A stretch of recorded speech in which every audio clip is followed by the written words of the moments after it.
Նրա ստեղծ ՀԱԿ կուսակցությունը կոմպլեքսներ ունեցող չինովնիկների համար է, գտնում է ՀԱԿ դաշինքի անդամ ժողովրդավարական հայրենիք կուսակցության նախագահ Պետրոս Մակեյանը։ Զուրաբյան Լևոն հայտարարում է այս ձևավորված կուսակցությունը հսկայածավալ բանակի, անկուսակցական բանակին է, այդ բանակից մնացել է Հայազգային կոնգրեսի կենտրոնական գրասենյակի չինովնիկները։ Պետրոս Մակեյանը չի պատրաստվում ընդգրկվել ՀԱԿ կուսակցությունում։ Նրա խոսքով ՀՀՇ-ն, որի հիման վրա կստեղծվի նոր կուսակցությունը, վարկաբեկված էր եւ այնինչ որ չափով վերականգնեց ՀԱԿ դաշինքը։ Դրա համար երևի Լևոն Տեր-Պետրոսյանը գնաց այս ճանապարհով եւ սա իմիտացիոն հոգեբանական կստեղծի իմիտացիա, որ հզոր, ինչպես Զուրաբյան Լևոնը ձևավորում, հզոր դեմոկրատական ուժ է ձևավորում։ Պետրոս Մակեյանը ցավով արձանագրեց, որ ավազակապետությունը քանդելու նպատակ հետապնդող ՀԱԿ-ը ինքը քանդվեց։ Նաեւ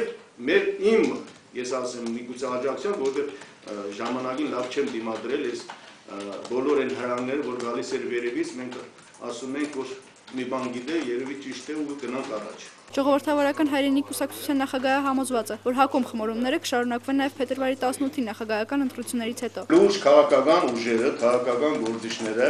պետք է պատրաստ լինեն ցանկացած զարգացումներ, այն ինչի մասին նաև իր խոսքի մեջ ասել էր Լևոն Տեր-Պետրոսյանը։ Իսկ իր ղեկավարած կուսակցության ճակատագիրը Պետրոս Մակեյանը խոստանում է հստակեցնել առաջիկա օրերին։ Ի դեպ ժողովրդավարական հայրենիքը դեռ ՀԱԿ դաշինքի անդամ է։